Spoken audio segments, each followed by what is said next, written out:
Hey, welcome back to the EnergiaSaves podcast. Boy, we have lots of fun and we have a very special guest for us today. But here at the Energia podcast is where we discuss innovative ways that school districts are transforming their energy liabilities into energy assets. I'm Kenley Davenport, your host, and I have a co-host with me, and Kendra McQuilton. Say hello, Kendra. Hi, welcome back, everybody. Hi, Kenley. Hello, Kendra. Well, we have a very special guest today in Dr. James with Commack, and I'm looking forward to the topic today of the real energy savings performance contracting in Commack. So I'm going to turn it over to you, Kendra, to introduce Dr. James and get the process rolling for us today. Great. Thanks, Kenley. I am extra excited to be here today because we have our first guest, and he's someone who I have admired for many, many years, one of our former clients, and recently retired, Dr. Donald James from Commack Schools. Good morning, Dr. James. Good morning. How are you, Kendra? I'm doing How great. are you today? Doing great. So we're excited because we find that most school districts that we talk to are, they want to hear about what we do and EPCs, but they're most interested in case studies. They want to hear from other people who sit in their seat and what motivated them to do projects. And so, Dr. James, would you give us some background on yourself and your career in education? How long have you been a superintendent, and how long were you at Commack? Sure. So I was in education before. Well, I'm still in education, just not the public schools. But I was at Commack for close to 12 years. Before that, I served Center Moriches, which is a smaller district near the east end of Long Island. And prior to that, I was superintendent in Staten Island. So I got to Commack in 2010. And that was right on at the sort of as we were coming out of the Great Recession as a country. However, schools were just catching up to the Great Recession. So there was a significant shortage of funds in school districts. And what's one of the first things that goes in school districts? It's your facilities, your capital. It's one of the first things that people look to cut. Oh, it can wait, it can wait, it can wait. Well, the truth is it can't wait, because the longer you let it go, the more problems that you have. So I immediately called Kendra, and she came in along with her team and started the evaluation process to see if we qualified. Now, this is a substantially larger district than Center Riches. Commack has 8 schools and another 5 facilities that all in some way, shape, or form qualified for projects.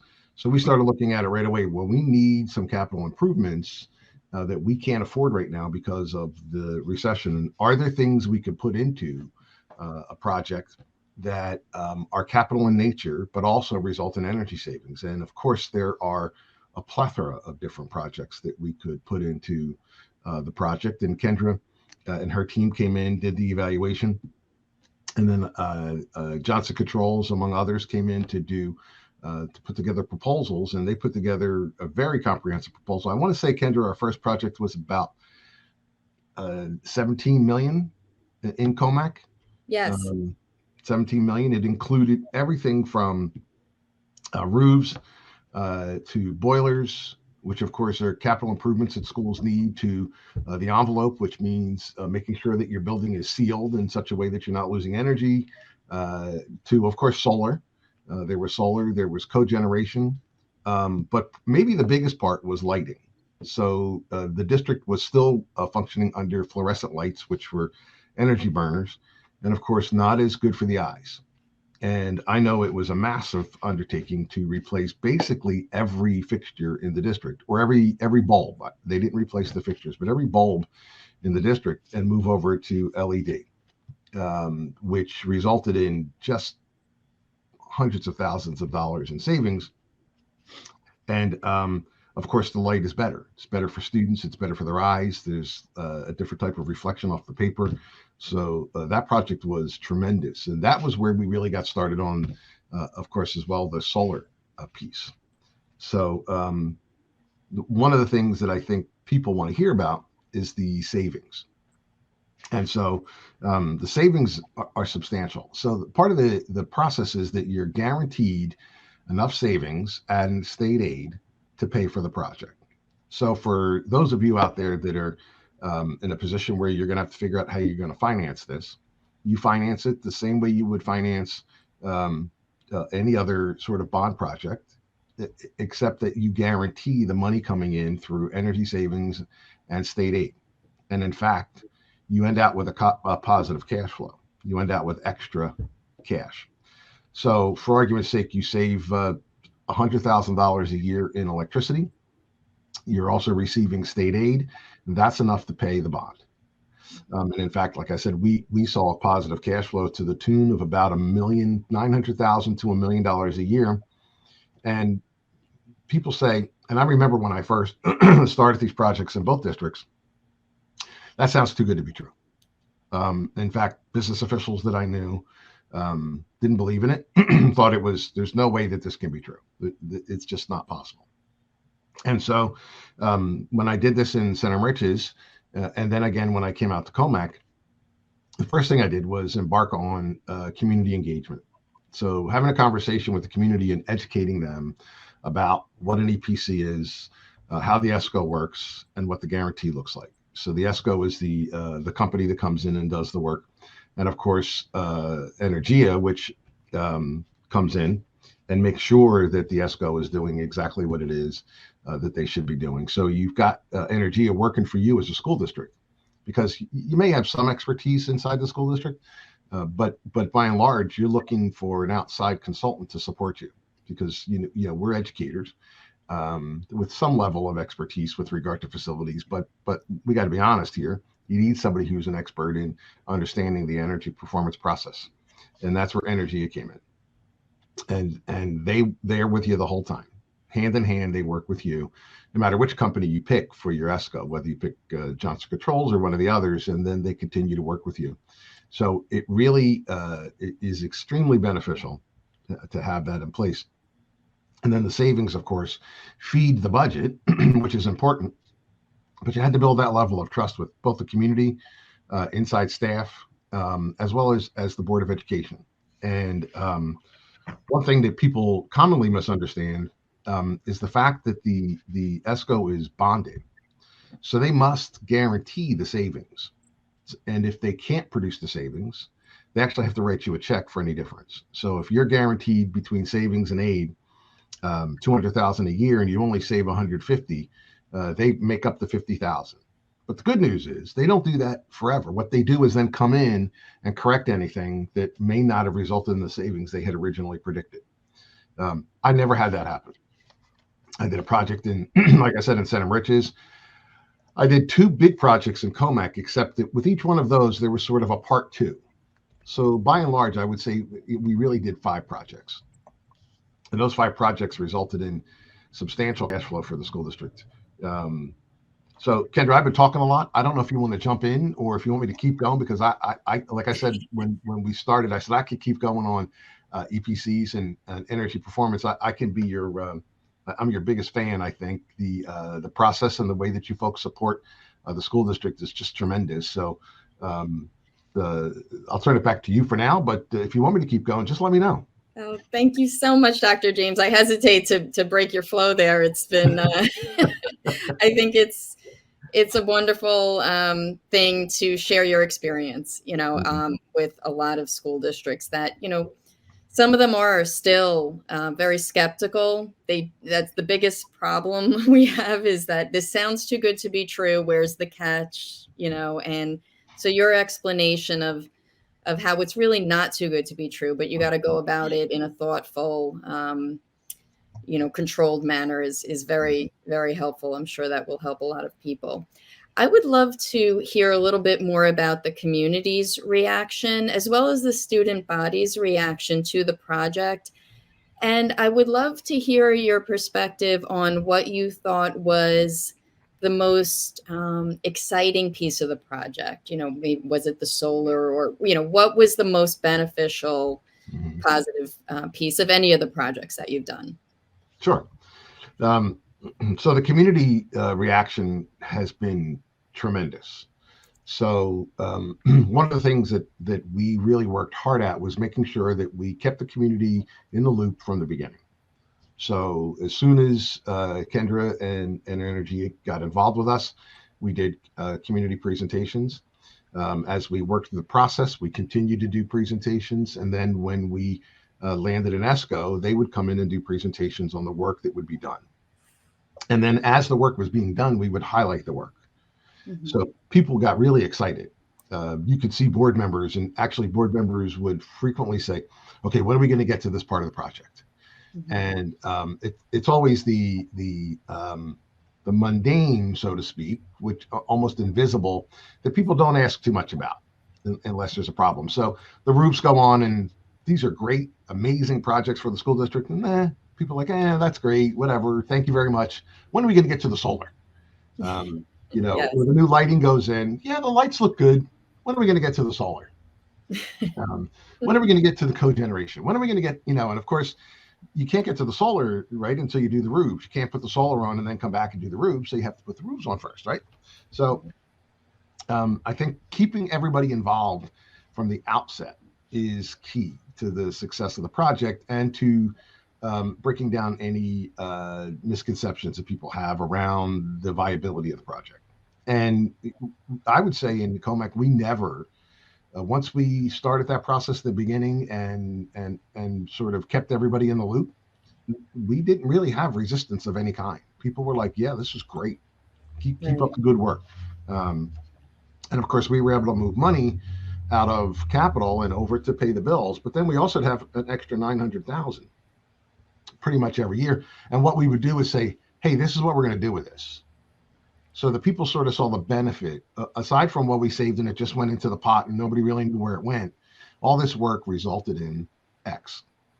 And sometimes it would be, enrichment programs or after school programs, something that people tangible that they could say, hey, if we didn't do that project, we wouldn't have had that 900,000 and we wouldn't have had these programs. So that worked really well. Students, and there's an example of a student coming to a board meeting, one in particular. And people were concerned about something outside of the energy performance project.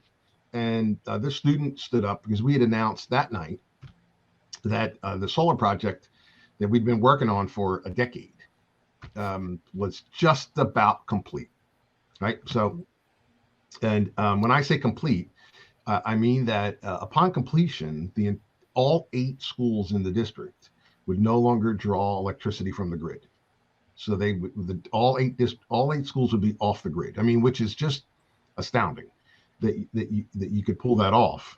We put solar arrays in parking lots to sort of get us to the next level, which was tremendous. And this student stood up. I think he was a senior, and he said, I understand we want to talk about these other things that are going on in the district, but can't we just talk about the solar? Can't we just talk about the fact that all 8 schools are going to be off the grid?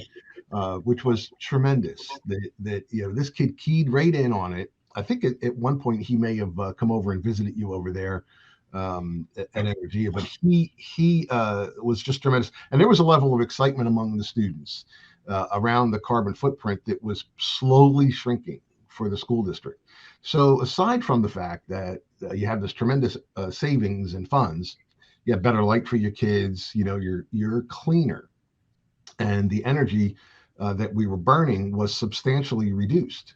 So that means the carbon footprint. And there were ways that Energia and the ESCO would tell us what that meant, like how many tons of carbon did we reduce? So that got the kids really excited as well. So that reduction of the carbon footprint was tremendous. I don't remember the numbers off the top of my head, but I'm sure you folks do. It is substantial.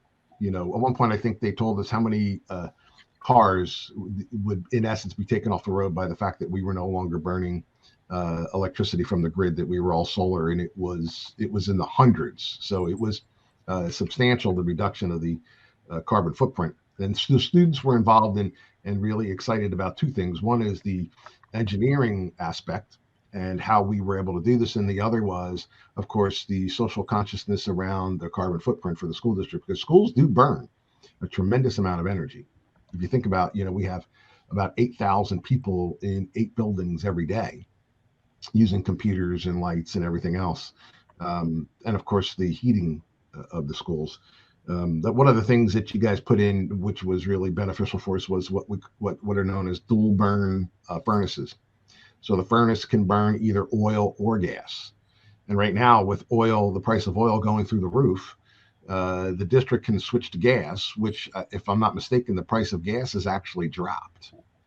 And so instead of paying between 5 and 7 gallons for heating oil, the therms necessary for heating the schools is substantially less expensive. So that was another sort of invisible savings that people don't recognize. And of course, we all know natural gas burns much cleaner than heating fuel. So it was another major project that people really liked. Of course, at the time we would have never been able to put in new boilers. I don't remember the number we put in, but I want to say we put in 8 or 10 boilers in the district, all under the energy performance contract, that we couldn't have afforded given the fact that we were dealing with a recession and reductions in aid and things of that nature.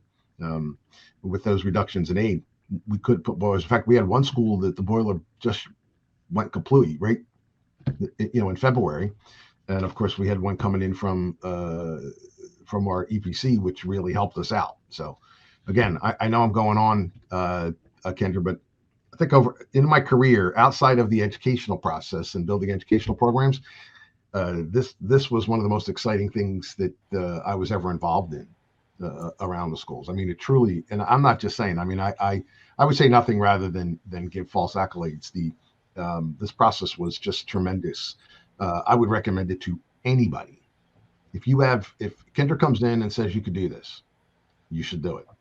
There is zero risk. And that's my reputation on the line. I'm publicly saying there is zero risk. That's my reputation. Wow. Thank you for that. Yeah.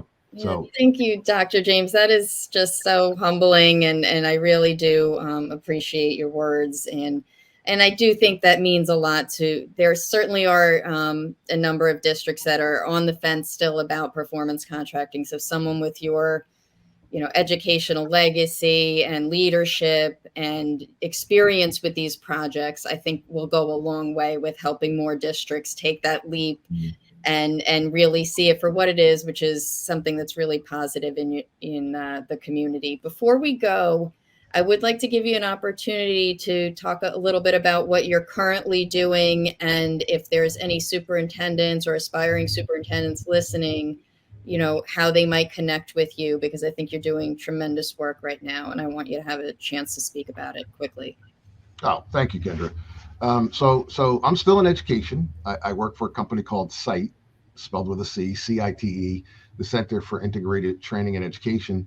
The short of it is that we provide opportunities for teachers, folks that want to be teachers, and administrators to engage in the educational process, whether they want a master's degree or a certification or a doctoral degree.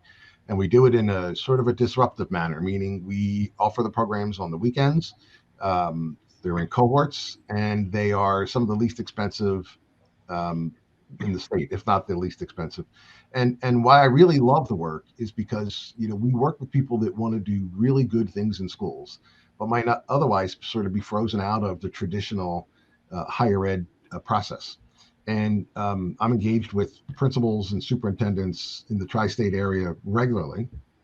And in fact, I was at a conference this weekend, and I did actually have a conversation with somebody about an EPC. I was at actually 2 conferences, one on Friday and one on Saturday. And the work is tremendous. So the idea that when you get in and you are in a position of leadership and you become a superintendent, and a lot of people that we work with are aspiring superintendents, this is one of the first things you should look to. So we commonly look at it like first year. What can you do? One, you don't want to be disruptive when you first take over. You want to learn your culture. You want to find out what's going on in your schools. And what's a project you can bring in that is going to be successful, right? This is a project that you can bring in and you can be successful. So that's what I would say to folks when you become a new superintendent. That first year, do not be disruptive. Come in, learn the culture. I mean, obviously, if there's fires burning, you got to put out the fires. But if you want to know a project where you can be successful, you can start engaging the community, having meaningful conversations, and then move the budget process forward in a way that's going to be supportive to both the taxpayers as well as the school system. EPC is the way to go. Thank you so much, Dr. James. Again, it was such an honor to have you here with us and for taking time out of your schedule, which I understand is just as busy as it was before. So Yeah, there's time no is such thing. precious. When people say that I'm retired, that's really a bit of a misnomer. Mhm. I've retired from the superintendency after close to 20 years, but yeah, I'm still. This job keeps me extremely busy. It's really a career change and one that I love. I love the superintendency, but I love this work as well. So thank you very much, Kendra. Thanks for having me. Oh, it's great to see Henley. you happy. Kenley, why don't you close us out? Well, what an episode. What an exciting episode we've had today with Dr. James. What a good roadmap that people can follow. So hopefully people got a lot out of this. And if you have any questions that you want us to try to answer, don't hesitate to reach out to Energia, at questions@energiasaves.com. And we look forward to seeing everybody back at our future podcast. Don't please sign up if you want to make sure you get notifications of our new podcast. We'd love to have you listen in. We try to keep them short and to the point. So have a great day, everyone. And we look forward to seeing you again at our next podcast.